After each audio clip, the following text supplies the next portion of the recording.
So hello and welcome back to the channel. Friends, आपको पता ही होगा पिछले वीडियो में हमने माता का आंचल लेसन के जो 5 क्वेश्चन किए थे, पहले 5, तो हमारे जो है और 7 प्रश्न शायद रह गए थे, तो हम अभी इनको कंप्लीट कर लेते हैं। चलिए छठा प्रश्न करते हैं शुरू। इस उपन्यास के अंश में 30 के दशक की ग्राम्य संस्कृति का चित्रण है। आज की ग्रामीण संस्कृति में आपको किस तरह के परिवर्तन दिखाई देते हैं, यानी कि जो गाँव है उसमें आपको किस तरह का परिवर्तन दिखता है पहले की बजाय। तो उत्तर है आज की ग्रामीण संस्कृति को देखकर और इस उपन्यास के अंश को पढ़कर ऐसा लगता है कि कैसी अच्छी रही होगी वह समूह संस्कृति जो आत्मीय स्नेह और समूह में रहने का बोध कराती थी। आज ऐसे दृश्य दिखाई नहीं देते हैं, यानी कि जो जैसे पहले दिखते थे आज ऐसे दृश्य नहीं दिखाई देते। पुरुषों की सामूहिक कार्य प्रणाली भी समाप्त हो गई है।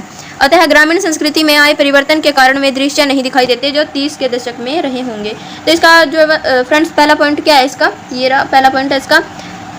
आज घर सिमट गए हैं, घरों के आगे चबूतरों का प्रचलन समाप्त हो गया। दूसरा है फ्रेंड्स, आज परिवारों में एकल संस्कृति ने जन्म लिया जिससे समूह में बच्चे अब दिखाई नहीं देते, यानी कि पहले तो बच्चे ऐसे खेलते फिरते थे। और जो तीसरा है, आज बच्चों के खेलने की सामग्री और खेल बदल चुके हैं।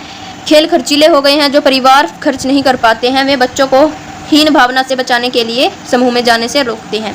आगे क्या है, चौथा जो पॉइंट है ये हमारा, आज की नई संस्कृति बच्चों को धूल मिट्टी से बचना चाहती है, यानी कि बचाना चाहती है। जो धूल सोचते हैं मम्मी पापा जो वो सोचते हैं कि हमारा बच्चा धूल मिट्टी के पास ना जाए। तो आगे क्या है हमारा पांचवा पॉइंट है, घरों के बाहर पर्याप्त मैदान भी नहीं रहे, लोग स्वयं डिब्बों जैसे घरों में रहने लगते हैं। अगला पॉइंट क्या है फ्रेंड्स, यानी अगला क्वेश्चन, पाठ पढ़ते पढ़ते आपको भी अपने माता पिता का लाड़ प्यार याद आ रहा होगा। अपनी इन भावनाओं को डायरी में अंकित कीजिए, यानी कि अगर आपको ये क्वेश्चन फ्रेंड्स लिखना है तो आप लिख भी सकते हैं, नहीं लिखना है तो नहीं भी लिख सकते, ये आपको करने की ज़रूरत नहीं है। वैसे अगर आपको लिखना है पेपरों में तो ये नहीं आता, आगे आपकी मर्जी है। 8वां क्या है, यहाँ माता पिता का बच्चों के प्रति जो वात्सल्य अक्त हुआ है, व्यक्त यानी कि मतलब बताया गया है, उसे अपने शब्दों में लिखिए। वैसे फ्रेंड्स आप इनको अपने आप बना के भी लिख सकते हैं, थोड़ा थोड़ा लेसन पढ़ के तो अपने आप आ ही जाता है क्वेश्चन। आंसर है, पिता का अपने साथ शिशु को नहला धुला कर पूजा में बैठा लेना, माथे पर तिलक लगाना, फिर कंधे पर बैठाकर गंगा तक ले जाना और लौटते समय पेड़ पर बैठाकर झूला झुलाना कितना मनोहारी दृश्य उत्पन्न करता है, यानी कि बहुत अच्छा लगता है ऐसा दृश्य। अगला पॉइंट क्या हमारा ये है, पिता के साथ कुश्ती लड़ना, बच्चे के गालों को चूमना, बच्चे के द्वारा पूंछें पकड़ने पर बनावटी रोने का नाटक और शिशु का हंस पड़ना अत्यंत जीवंत लगता है, यानी कि जब बच्चा अचानक से हंसने लगता है तो बहुत अत्यंत लगता है। माँ के द्वारा गोरस भात तोता मैना आदि के नाम पर खिलाना, उबटना, शिशु का श्रृंगार करना और शिशु का सिसकना, बच्चों की टोली को देख सिसकना बंद कर विविध प्रकार के खेल खेलना और मूसन तिवारी को चिढ़ाना आदि अद्भुत दृश्य उकेरे गए हैं। ये सभी दृश्य अपने शैशव की याद दिलाते हैं। फ्रेंड्स इसकी पहली लाइन जो है, पहले 2 पॉइंट ही आप कर लें, ये ज़्यादा बड़ा हो जाएगा, ये आप छोड़ दें, ठीक है फ्रेंड्स, ये बड़ा। आगे क्या है हमारा प्रश्न 9 है, माता का आंचल शीर्षक की उपयुक्तता बताते हुए कोई अन्य शीर्षक सुझाइए। प्रश्न 9 है हमारा, माता का आंचल शीर्षक की उपयुक्तता बताते हुए कोई अन्य शीर्षक सुझाइए। आंसर है, इस पाठ के लिए माता का आंचल शीर्षक उपयुक्त नहीं है। इसमें लेखक के शैशव की 3 विशेषताओं का वर्णन हुआ है। पहली है बच्चे का पिता के साथ लगाव, दूसरा है शैशव की मस्त क्रीड़ाएं और तीसरा है माँ का वात्सल्य। चौथा है माता का आंचल। इन तीनों में से केवल अंतिम को ही व्यक्त करता है, अतः यह एकांगी और अधूरा शीर्षक है। इसका अन्य शीर्षक हो सकता है मेरा शैशव।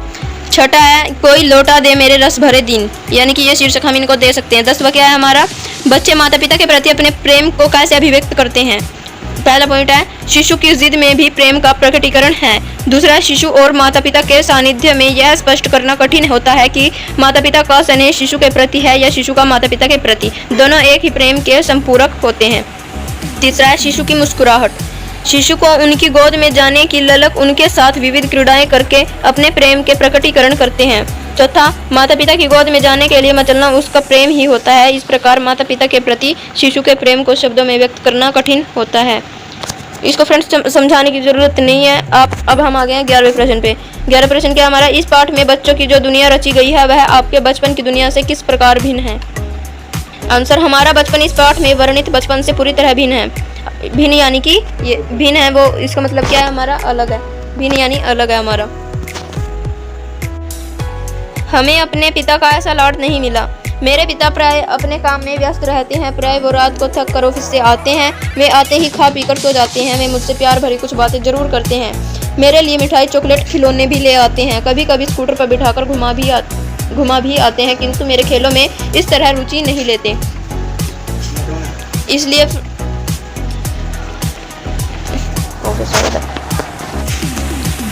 जो ये लाइन है फ्रेंड्स, आप इसको काट भी सकते हैं। ये लाइन है जो हमारी, इसको आप काट भी सकते हैं। अगर उन्हें मानो मुझे कपड़े से ढकने और सजाने का बेहद शौक है। मुझे बचपन में एप्पल सी कैट रटाई गई। हर किसी को नमस्ते करनी सिखाई गई। 2-2.5 साल की उम्र में मुझे स्कूल भेजने का प्रबंध किया गया। 3 साल के बाद मेरे जीवन में मस्ती गायब हो गई। मुझे मेरी मैडम, स्कूल ड्रेस और स्कूल के काम की चिंता सताने लगी। तब से लेकर आज तक मैं 90% अंक लेने के चक्कर में अपनी मस्ती को अपने ही पाँव के नीचे रौंदता चला आ रहा हूँ। यानी कि फ्रेंड्स 90% नंबर लेने की वजह से वो कोई मस्ती भी नहीं कर पाता।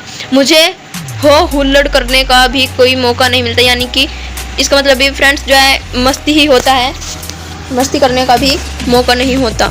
शायद मेरा बचपन बुढ़ापे में आए, या शायद मैं अपने बच्चों या पोतों के साथ खेल कर सके। ये यहीं पर खत्म होता है फ्रेंड्स। अगला है हमारा फणीश्वर नाथ, रेणु और नागार्जुन की आंचलिक रचनाओं को पढ़िए। तो पहली क्या है, पहली हमारी यहीं से होती है। पहला पॉइंट, फणीश्वर नाथ का उपन्यास मैला आंचल पठनीय है। विद्यालय के पुस्तकालय से लेकर पढ़िए। यानी कि जो आपके स्कूल में लाइब्रेरी होगी वहाँ पे ये लेसन जो है बुक में जरूर होगा फणीश्वर नाथ की। आगे हमारा नागार्जुन का उपन्यास बलचन्मा आंचलिक है, उपलब्ध होने पर पढ़ें। अगर हो तो पढ़ लें, नहीं तो आप नेट से भी इसकी जानकारी ले सकते हैं फ्रेंड्स। तो इस वीडियो में इतना ही, मिलते हैं हम अगली वीडियो में। वीडियो अच्छी लगे तो वीडियो को लाइक करें और चैनल को सब्सक्राइब करें।